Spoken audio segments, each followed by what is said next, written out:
봄볕이 환하게 내리쬐던 그날 아침, 의금부 나졸들이 홍씨 가문으로 들이닥쳤습니다. 나졸들의 손에 끌려 나온 것은 의부사들 재윤이 아니었습니다. 붉은 저고리를 입은 친아들 중길이었습니다. 변씨 부인은 그 자리에서 두 다리가 굳어버렸습니다.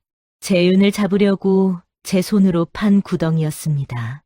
그런데 그 구덩이에 빠진 것은 제 친자식이었지요. 도대체 무슨 일이 있었던 것일까요? 그리고 재윤은 자신을 죽이려 한 계모 모자에게 끝내 무엇을 했을까요? 지금부터 그 이야기를 전해드리겠습니다. 구독과 좋아요 눌러주시면 오늘의 야담 시작하겠습니다. 먼 옛날 한양 인근에 홍씨 가문의 대저택이 있었습니다. 높은 소슬대문에는 붉은 칠이 선명하였고 안채와 사랑채를 가르는 담장 위로는 봄이면 살구꽃이, 가을이면 국화가 흐드러지게 피어났습니다. 조정에서 중직을 맡은 홍대감의 집안은 한양에서도 손꼽히는 명문가로 문을 두드리는 손님이 끊이질 않았지요. 그러나 그 넓은 저택 안에는 겉으로 드러나지 않는 금이 하나 있었습니다. 안채를 차지한 변씨 부인과 사랑채 한쪽 방에서 글을 읽는 재윤 사이에 놓인 금이었습니다. 재윤은 홍대감의 전처 소생이었습니다. 22살의 나이에 이미 한양에서 그 이름이 자자할 만큼 학문이 깊었고 성품 또한 반듯하기가 벼이삭 같았습니다. 허리를 굽히지 않아야 할 때는 끝내 굽히지 않았고 고개를 들어야 할 때는 거리낌 없이 들었지요. 홍 대감도 그런 맏아들을 은근히 자랑스럽게 여겼습니다. 변씨 부인이 집안에 들어온 것은 재윤이 6살 되던 해의 일이었습니다. 부인은 한양 서쪽 명문가의 둘째 딸이었습니다. 살결이 희고 눈매가 날카로웠으며 말을 할 때면 언제나 웃음을 입가에 걸어두고 있었지요. 그 웃음이 무엇을 감추고 있는지를 알아챈 사람은 처음에 아무도 없었습니다. 부인이 들어온 지 2년이 지나 중길이 태어났습니다. 중길은 어미의 살결을 닮아 희고 고왔습니다. 부인은 중길을 품에 꼭 안고 키웠습니다. 아이가 울면 달려갔고 아이가 웃으면 온 세상을 다 얻은 듯 웃었지요. 중길은 그런 어미 품에서 무럭무럭 자라났습니다. 성품은 나쁘지 않았으나 세상 물정을 모르는 아이였습니다. 제 어미가 속으로 무슨 생각을 품고 있는지 그것을 아는 것은 중길에게는 아직 먼 일이었지요. 재윤의 몸종 막동은 재윤보다 2살 아래로 어릴 때부터 재윤의 곁을 지켜온 아이였습니다. 막동은 눈치가 빨랐습니다. 재윤이 미처 말하기도 전에 먹을 갈고 재윤이 피곤한 기색을 보이면 이부자리를 폈습니다. 낮에는 재윤의 심부름을 다니고 밤에는 사랑채 마루에서 잠을 청했지요. 재윤은 그런 막동에게 늘 고맙다는 말을 아끼지 않았습니다. 그 해 봄은 유달리 따뜻했습니다. 진달래가 담장 밖까지 넘어오고 처마 및 제비가 집을 짓느라 분주하던 그 봄에 재윤은 문과 시험을 3달 앞두고 있었습니다. 날마다 새벽 딸기 울기 전에 일어나 글을 읽었고 촛불이 녹아 없어질 때까지 붓을 놓지 않았지요. 스승을 찾아가기도 하고 동문수학한 벗들과 밤새 토론을 벌이기도 했습니다. 막동은 그런 재윤을 곁에서 지켜보며 속으로 혼자 빌었습니다. 도련님이 이번에는 꼭 붙으셔야 할 텐데 하고 말이지요. 변씨 부인도 그 봄을 남다른 눈으로 바라보고 있었습니다. 안채의 깊숙한 방에서 부인은 날마다 심기가 편치 않았습니다. 겉으로는 늘 단정한 미소를 유지했지만 방문을 닫고 혼자 앉으면 그 미소는 어느새 사라지고 날카로운 눈빛만 남았습니다. 부인의 머릿속에는 한 가지 생각이 봄풀처럼 자라나고 있었지요. 재윤이 문과에 급제하면 모든 것이 끝난다는 생각이었습니다.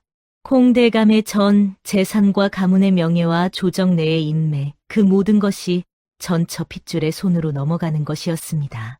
중길은 아직 14살이었습니다. 과거까지는 아직 수년이 남아 있었지요. 그 수년 사이에 재윤이 관직에 오르면 중길이 끼어들 자리는 영영 사라질 것이었습니다. 부인은 밤마다 뜰 앞에 서서 달을 올려다보았습니다. 달빛이 안채 지붕 위로 고요히 쏟아지는 밤이면 부인의 두 손은 자신도 모르게 옷자락을 꼭 쥐곤 하였지요. 봄비가 추적추적 내리던 어느 날 밤, 변씨 부인은 드디어 마음을 굳혔습니다. 손에 피를 묻히는 일이 있더라도 재윤을 막아야 한다고 말이지요. 부인이 꺼내든 계책은 단순하면서도 잔인한 것이었습니다. 영모의 냄새가 나는 서찰을 위조하여 재윤의 방에 숨겨두고 의금부에 밀고를 넣는 것이었습니다.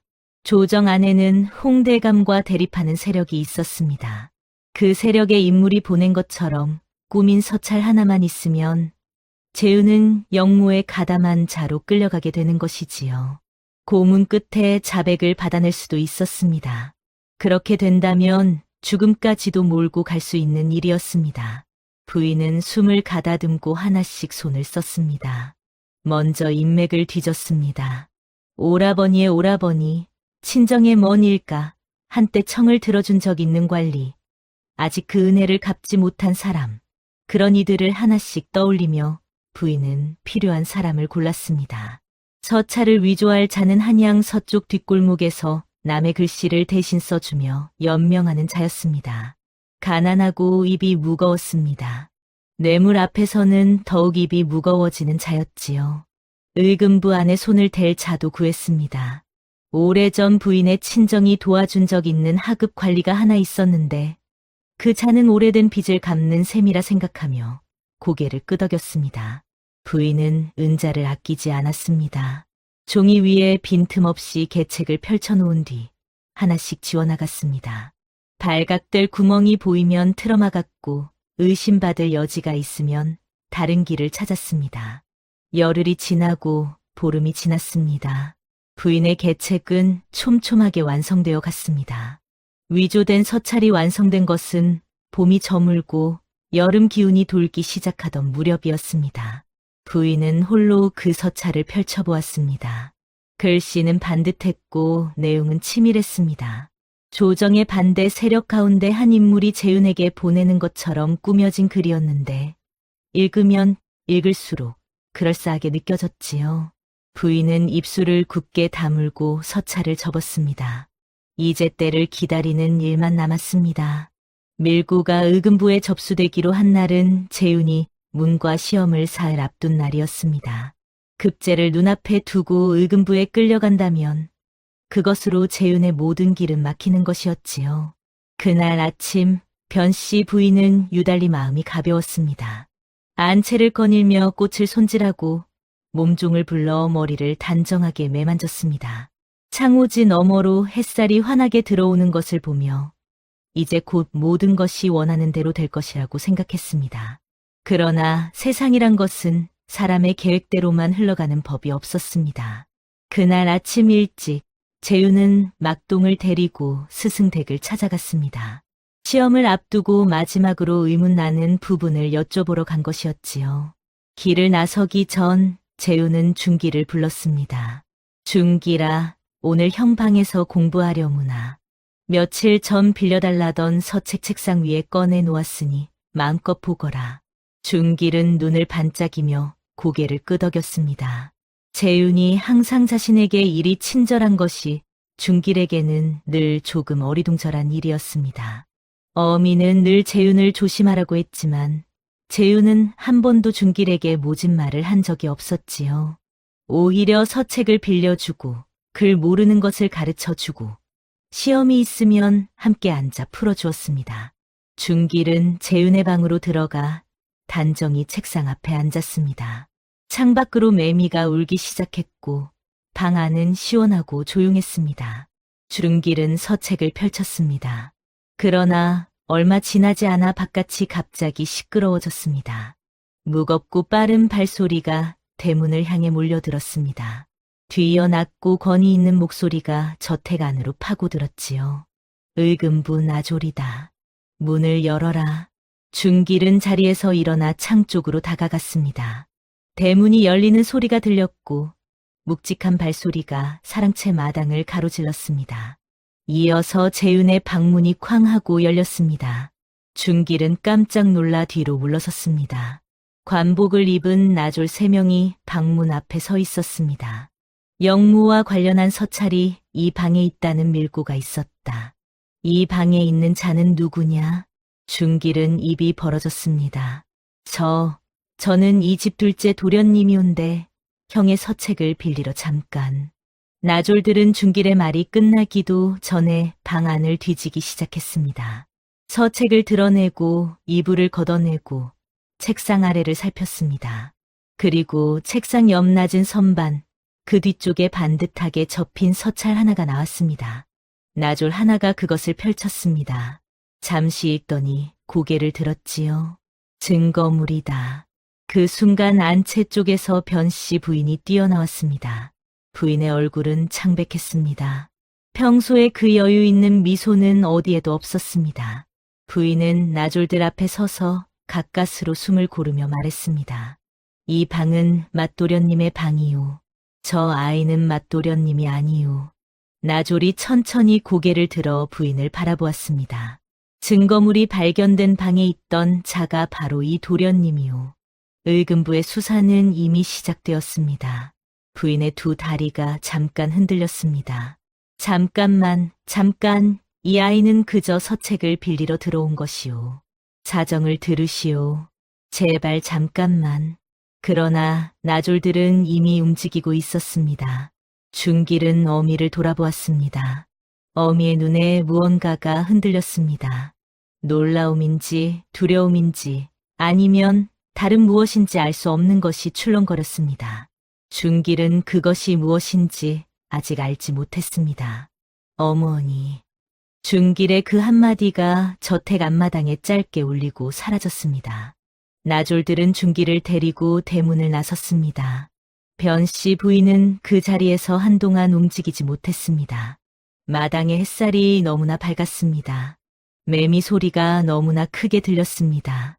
부인의 손에서 힘이 빠져나갔습니다.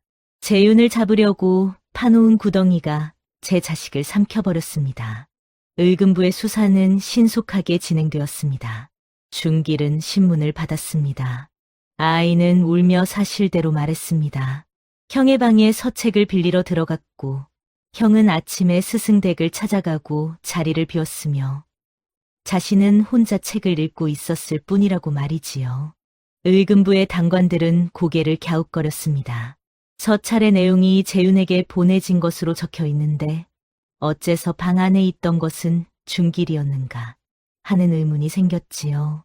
수사는 자연히 그 서찰이 어떻게 그 방에 들어가게 되었는지를 추적하기 시작했습니다. 실마리는 뜻밖에도 일찍 풀렸습니다. 서찰을 위조한 자는 처음에는 입을 꼭 다물었습니다. 그러나 며칠이 지나고 고문이 시작되자 금세 무너졌습니다. 가난하고 겁 많은 자는 결국 강하지 못했습니다. 그 자는 떨리는 입술로 변씨 부인의 이름을 댔습니다. 동시에 을금부 안의 하급 관리도 뇌물을 받았다는 사실이 드러났습니다. 홍대감 집안으로 흘러들어간 은자의 흔적이 장부를 통해 거슬러 올라갔고 그 끝은 안채의 변씨 부인이었습니다. 하나가 무너지자 다른 것들도 연달아 무너졌습니다. 부인이 공들여 쌓아 올린 탑이 돌 하나가 빠지면서 한꺼번에 무너지는 것처럼 모든 진실이 쏟아져 나왔지요. 을금부의 당관이 홍대감을 찾아온 것은 사흘이 지난 날 저녁이었습니다. 홍대감은 이미 어느 정도 짐작하고 있었습니다. 집안의 분위기가 심상치 않았고 을금부의 움직임이 심상치 않았습니다. 그러나 설마 하는 마음이 없지 않았지요. 당관이 입을 열어 하나씩 사실을 전할 때 홍대감은 눈을 감지 않았습니다. 끝까지 듣고 천천히 고개를 들었습니다.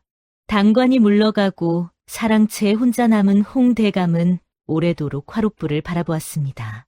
불씨는 잦아들다가 다시 일어서고 일어섰다가 다시 잦아들었습니다. 홍대감의 두 손이 무릎 위에서 한번 꼭 쥐어졌다가 천천히 펴졌습니다. 변씨 부인이 사랑채 문 앞에 무릎을 꿇은 것은 그 밤의 일이었습니다. 안채에서 사랑채까지 오는 길이 그토록 멀게 느껴진 적이 없었습니다. 마당의 돌 하나, 섬돌의 높이 하나가 전부 낯선 것처럼 느껴졌지요. 문 너머에서 홍대감의 목소리가 들려왔습니다. 들어오시오. 부인은 문을 열고 들어갔습니다. 방 안은 조용했습니다. 화롯불은 이미 꺼져 있었습니다. 홍 대감은 창 쪽으로 고개를 돌린 채 앉아 있었습니다. 부인을 향해 고개를 돌리지 않았지요. 부인은 무릎을 꿇고 입을 열려 했습니다. 말이 나오지 않았습니다. 홍 대감이 말했습니다. 아무 말도 하지 마시오. 그것뿐이었습니다. 홍 대감은 천천히 고개를 창 바깥으로 더욱 돌렸습니다. 그것이 전부였지요. 변씨 부인은 그 등을 바라보았습니다. 높고 반듯했던 그 등이 처음으로 멀게 느껴졌습니다. 한 번도 허리를 굽힌 적 없는 그 등이 오늘 밤은 그 어느 때보다도 차갑게 느껴졌지요. 부인의 눈에 눈물이 고였습니다. 그러나 그것은 후회의 눈물이었는지, 억울함의 눈물이었는지, 두려움의 눈물이었는지 부인 자신도 알 수 없었습니다. 그것이 가장 무거운 선고였습니다. 변씨 부인에 대한 처벌은 오래지 않아 내려졌습니다. 밀고를 조작하고 관리에게 뇌물을 쓴 죄, 그리고 위조 서찰을 만들어 무고를 꾀한 죄가 모두 밝혀졌습니다. 부인은 죄인의 이름을 달고 홍씨 가문에서 내쫓겼습니다. 친정으로도 돌아가지 못했습니다. 친정의 문은 먼저 닫혔지요. 주름길은 죄인의 자식이 되었습니다. 14살의 아이는 세상이 하루아침에 바뀌는 것이 무엇인지를 그제야 알았습니다. 과거를 볼 수 없게 되었습니다. 관직의 길도 막혔습니다. 좋은 혼처도 찾아오지 않게 되었지요. 아버지의 집에서 나와야 했습니다. 중길은 보따리 하나를 들고 홍씨 가문의 소슬대문 앞에 섰습니다. 다시는 돌아오지 못할 수도 있는 문이었습니다. 한여름의 볕이 쨍쨍하였습니다. 먼지가 슬금슬금 신발 위로 올라왔습니다. 중길은 한 번 뒤를 돌아보았습니다. 기와 지붕 위로 하얀 하늘이 펼쳐져 있었습니다. 살구나무 한 그루가 대문 옆에 서 있었습니다. 중길은 발을 떼었습니다. 한편 재윤은 무사히 결백이 밝혀졌습니다. 시험날 아침 스승댁으로 향한 것이 오히려 재윤에게는 다행이었습니다. 스승과 함께 있었다는 증인이 생겼고 막동도 빠짐없이 그 자리를 함께 했으니까요. 을금부는 재윤에 대한 의심을 지웠고 문과 시험은 예정대로 치러졌습니다. 재윤은 시험장에 들어서며 잠시 멈추었습니다. 지난 열흘 사이에 있었던 일들이 머릿속을 스쳤습니다. 계모가 무엇을 꾸몄는지, 그 계책이 어떻게 틀어졌는지, 중길이 어떻게 그 사이에 끼어들게 되었는지를 재윤은 사건이 다 정리된 뒤에 모두 전해 들었습니다. 재윤은 붓을 쥐었습니다. 마음이 복잡했습니다. 그러나 시험장 안은 조용했습니다. 재윤은 천천히 숨을 골랐습니다. 중길의 얼굴이 머릿속에 떠올랐습니다. 철이 없고 세상 물정 모르는 16살짜리의 얼굴이었습니다. 형에게 서책을 빌리겠다며 방으로 쪼르르 들어오던 그 얼굴이 말이지요. 재윤은 붓을 눌렀습니다. 한 글자, 한 글자 정성을 다했습니다. 그리고 재윤은 그 해 문과에 급제하였습니다. 방문이 울리던 날 홍씨 가문의 대문 앞에 사람들이 몰려들었습니다. 홍 대감은 사랑채에서 조용히 그 소식을 들었습니다. 환한 얼굴이라기보다는 오래도록 무겁게 닫혀있던 마음이 조금 열리는 듯한 얼굴이었습니다. 막동은 마당에서 혼자 뛰었습니다. 도련님이 해내셨습니다. 도련님이 해내셨습니다. 하고 중얼거리면서 말이지요.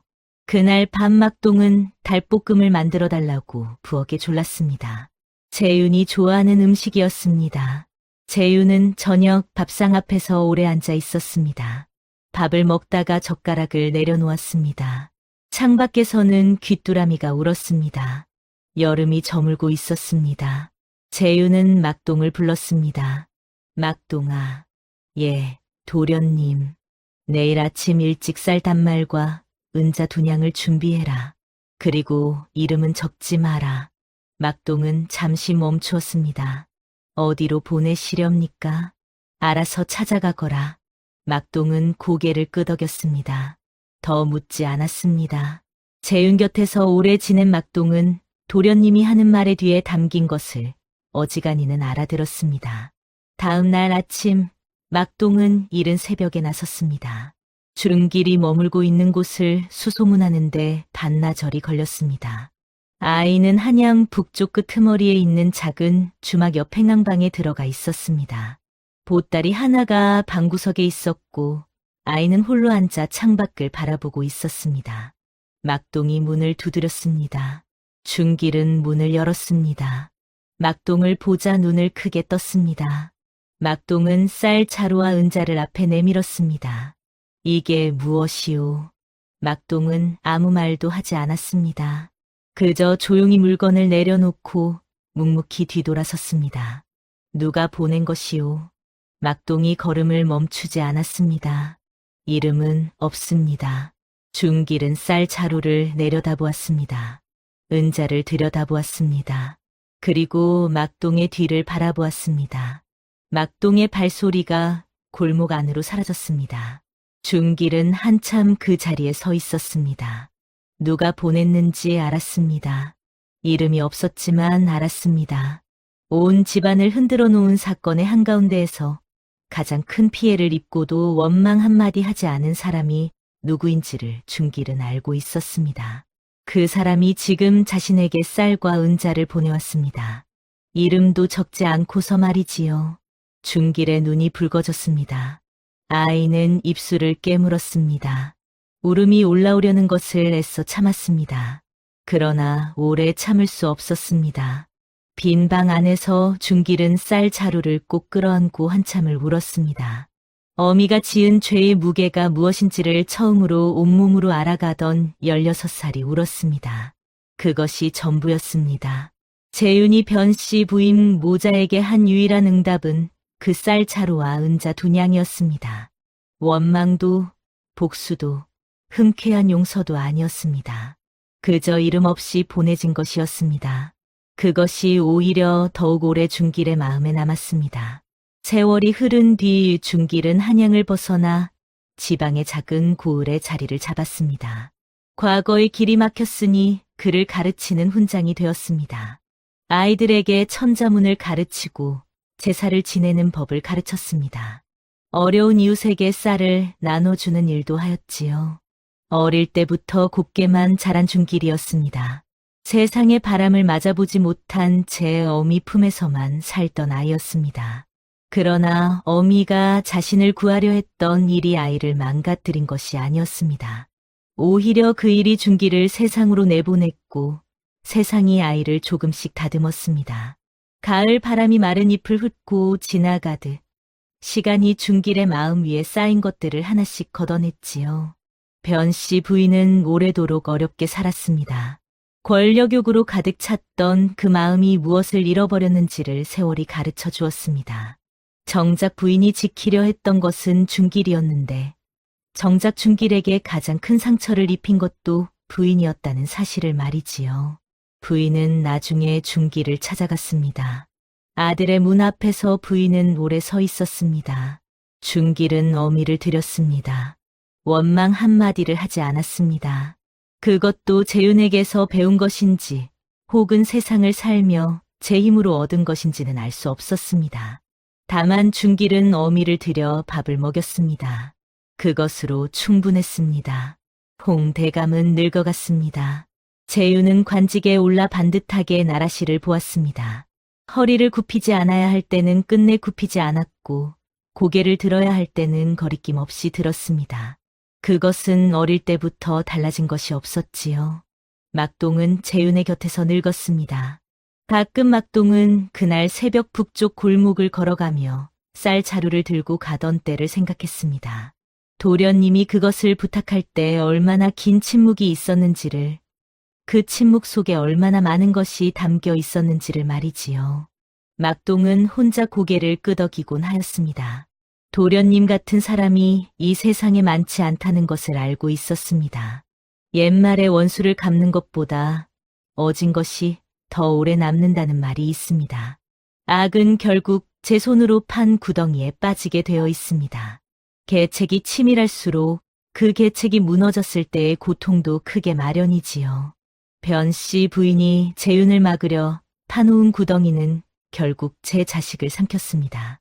그것이 스스로 부른 응보였습니다. 그러나 이 이야기에서 더 오래 빛나는 것은 재윤이 보낸 이름 없는 쌀 자루였습니다. 원망도 복수도 아닌 그 조용한 손길이 준길의 마음속에 평생 남았습니다. 어진 마음은 받는 사람만 바꾸는 것이 아니라 주는 사람도 더욱 단단하게 만들어줍니다. 재윤이 평생 반듯할 수 있었던 것은 그 반듯함을 지키기 위해 날마다 조용히 선택을 해왔기 때문이었습니다. 이름 없이 보내진 쌀 자루 하나가 말 한마디보다 더 많은 것을 말하는 날이 있습니다. 지금 이야기를 듣고 계신 곳을 댓글로 알려주시면 그곳에 언제나 평안과 행복이 깃들기를 기도드리겠습니다. 끝까지 함께 해주셔서 감사드리고 다음 이야기에서도 인연 이어가고 싶습니다. 그럼 더 재미있는 영상으로 찾아뵙겠습니다. 좋아요와 구독 꾹 눌러주시면 큰 힘이 됩니다. 모두 행복한 하루 보내세요.